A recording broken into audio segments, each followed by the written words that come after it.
à son voyage en France qui a duré quasiment tout l'été. Il est de retour encore avec nous aujourd'hui, notre sommelier Serge Leduc. On découvre aujourd'hui ensemble, Serge, un vin qui provient de l'Alsace. Exactement, exactement. Ça a pris du temps, mais oui, c'est bon, c'est bon. Il y a beaucoup de Une chance, je suis là pour t'aider. Oui, merci. Exact. D'abord, je tiens à préciser que c'est pas tout l'été quand même, là, c'est 24 jours. Bon, on va relativer un peu.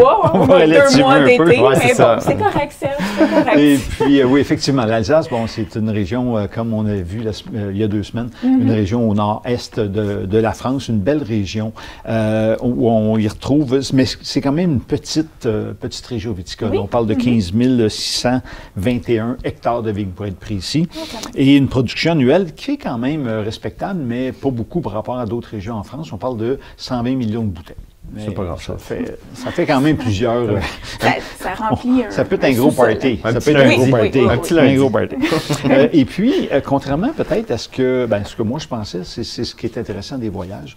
Moi, je croyais que le Riesling était le cépage le plus planté en Alsace. Et non, c'est le Pinot Blanc. Qui est à 25 de la superficie plantée, tandis que le Riesling est à 20 C'est-tu parce que juste la SAC a peut-être plus de vin Alsace Riesling, peut-être qu'on a l'impression? Oui, effectivement. C'est probablement ce qui fausse un peu notre perception. Ouais. Mais là-bas... Mais la différence entre les deux?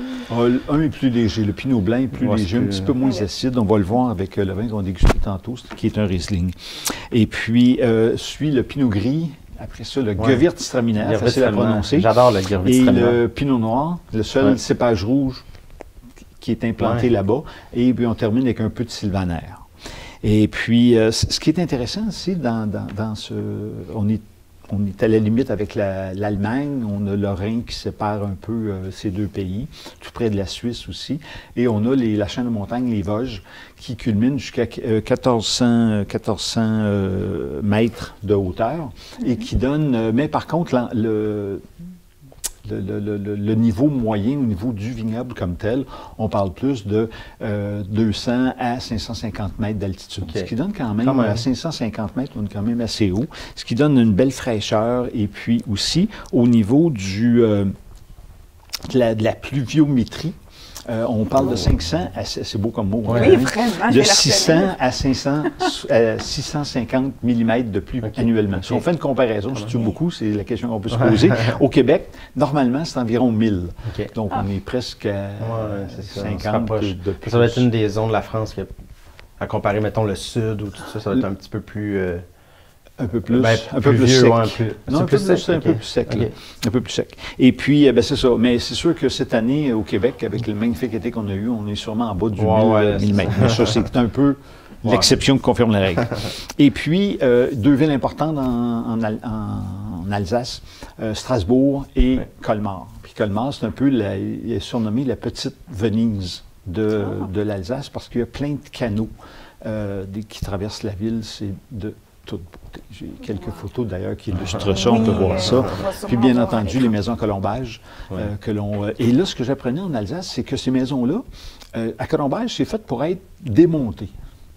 Mais je ne sais pas, démonté, parce que c'est monté comme un jeu de Lego. Tu sais, tu peux le démonter pour déplacer ta maison ailleurs. Mais je ne sais pas jusqu'à quel point ça a été fait, mais enfin... Et puis, un des vignobles que j'ai visité en Alsace, c'est la maison Pfaff. Pfaff, oui. J'adore. P-F-A-F-F. Le pays silencieux. Oui, c'est ça. Et puis, le lieu de résidence de ce vignoble-là, qui est une cave coopérative, est à Pfaffenheim. Oui, c'est cela. D'ailleurs, on apprend beaucoup de mots au vocabulaire parce que j'allais visiter un monsieur qui s'appelle Guy W-A-C-H. Fait que ça ferait comme wash. Et c'est là où on m'apprenait qu'en Alsace, les W se prononcent V et les CH R. Fait que c'est donc M. Guy Var. Mais si on regarde le... c'est ça. Faut que tu le saches. Faut que tu le saches, effectivement. Effectivement. Donc, Pfaff, cave coopérative, 145 vignerons, ce qui est quand même assez gros. On produit 3 millions de bouteilles par année. Juste là. Et puis, le Canada est son premier marché d'exportation. Et le Québec, au Québec, dans la SAC, 40 des vins d'Alsace sont vendus de cette maison-là. Oui, mais c'est 40%. C'est énorme, effectivement. Wow. Et puis là, j'ai eu la chance de rencontrer le DG, M. Frédéric Reynaud, qui nous a fait une très belle visite. C'était vraiment agréable. Et là, on va déguster aujourd'hui la cuvée Jupiter de la maison Pfaff, qui est un Riesling. Qui est médaillé. Oui, médaillé, une médaille d'or. Oh, oui, c'est écrit petit. Je ne me rappelle pas, là. En tout cas, il a gagné une médaille d'or. Il a gagné une médaille d'or. Il y en a une. Il y en a eu une, exactement. Et puis, je vous rappelle, parce que Mélanie avec était pas là, élégance. avec Non, élégance, ça, plutôt que d'ouvrir simplement avec le coude dans les airs. Quand on reçoit, là, ou impressionner une femme. Oui, effectivement. Donc, on y va pas. par en dessous, on tient la bague d'en dessous et on dévisse comme ça. Mais oui. Et puis là, après ça, avec deux doigts. C'est donc bien élégant. Wow!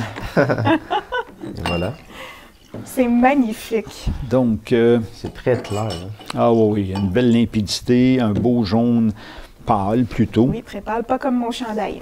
Il est plus discret. Oui, effectivement, c'est un peu plus discret, un peu plus discret. Donc, un beau Riesling, c'est au nez, on a un petit peu, oui, on a des fruits, bien entendu. Oui, mais quand même léger. Léger, oui. On a un petit côté minéral, là. Ouais. Ça, j'ai la misère, là, je suis enrhumé. T'es enrhumé? Oui, j'ai de la misère, mais c'est moins bon. Les fruits ont passé. Ça a passé, d'accord. Donc, en bouche? Ah ouais. Le plus le minéral en bouche, c'est doux. Oui. C'est quasiment une eau. On parlait...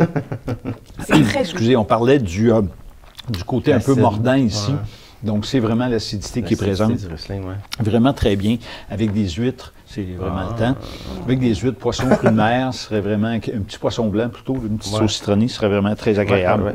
Quelle bonne idée. Et puis, bon, Pfaff, rapidement, c'est une très grosse cave, je l'ai mentionné. Donc, on a des cuves en béton, des cuves en différentes grosseurs parce qu'on fait aussi on embouteille des vins sous un nom spécifique. Ouais. Et puis, plutôt que juste Pfaff.